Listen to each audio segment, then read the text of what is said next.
नमस्कार, मी सुरेखा. तारा न्यूज मध्ये आपले स्वागत. पाहुयात आज दिवसभरातील महत्त्वाच्या घडामोडी. जागतिक कर्करोग दिनानिमित्त कोल्हापूर कॅन्सर सेंटरच्या वतीने कॅन्सरविषयी जनजागृती करण्यासाठी भव्य रॅलीचे आयोजन करण्यात आले. दसरा चौकातून सुरू झालेल्या या रॅलीत डॉक्टर, विद्यार्थी आणि आरोग्य क्षेत्रातील कर्मचाऱ्यांनी तंबाखू सेवन टाळा, नियमित तपासणी करा अशा घोषणा देत नागरिकांमध्ये जनजागृती केली. Kolhapur chamber of commerce and इंडस्ट्रीजच्या वतीने व्यापारी उद्योजकांच्या विविध प्रश्नांवर चर्चा करण्यासाठी बैठक घेण्यात आली. कोल्हापूर शहराची उद्योगनगरी ओळख ठळक बनवण्यासाठी शासनाच्या विविध योजना प्रभावीपणे राबवण्याची ग्वाही आमदार अमल माडकांनी दिली. कोल्हापूर स्पोर्ट्स क्लबच्या वतीने रेगेडियन कोल्हापूर रन या वार्षिक मॅरेथॉनचे आयोजन 9 फेब्रुवारी रोजी पोलीस मैदानावर करण्यात आले.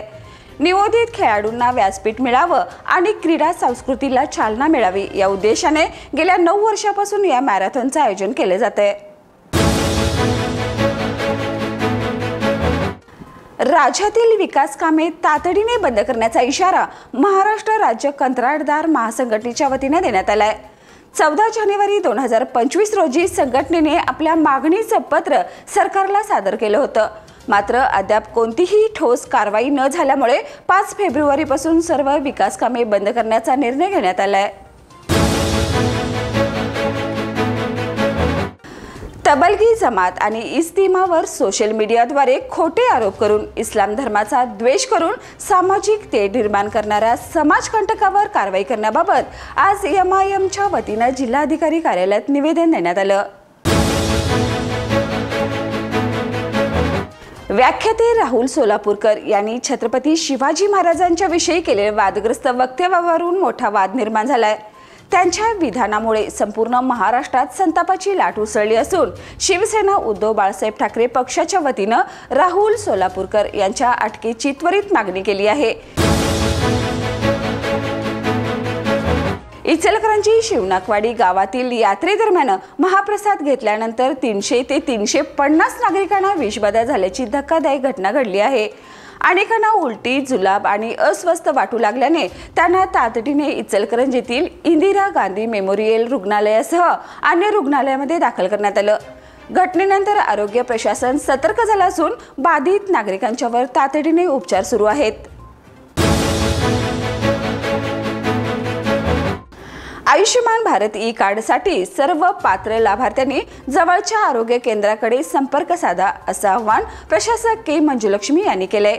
हे कार्ड स्वतः लाभार्थी तसेच रेशन धान्य दुकानदार, कॉमन सर्व्हिस सेंटर योजनेत अंगीकृत असलेल्या रुग्णालयातील आरोग्य मित्र मार्फत काढता येणार आहे.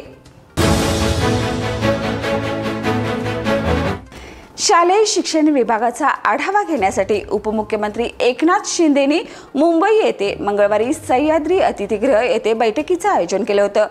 यावेळी शालेय शिक्षण मंत्री दादा भुसे यांनी PM श्री धरतीच्या योजनेवर CM श्री शाळा योजना राबवणार असल्याची महत्त्वपूर्ण घोषणा केली. भारतातील लग्न सराईमुळे बाजारात सोन्या चांदीची मागणी वाढली आहे. या सर्व कारणामुळे सोने चांदीचे दर उच्चांक गाठत आहेत. केंद्रीय बजेटनंतरही सोन्या चांदीच्या दरात वाढ सुरूच आहे. तर या होत्या आज दिवसभरातील महत्त्वाच्या घडामोडी. उद्या पुन्हा भेटूया नवीन बातमीपत्रासह. तोपर्यंत पाहत राहा तारा न्यूज. बाळ, फ्रीजमधून श्रीखंड काढ ना. आम्ही पूर्वी घरीच बनवायचो श्रीखंड. त्याची चवच वेगळी होती. आता काय सगळं रेडीमेड. आजी, हे श्रीखंड खाऊन बघ. आज तुझ्या आईनं घरीच बनवलं की काय? हे आहे गोकुळचं श्रीखंड. अगदी जिभेवर रेंगाळणार. जिभेवरच नाही तर मनावरही रेंगाळणार. गोकुळ श्रीखंड, मनावर रेंगाळणार.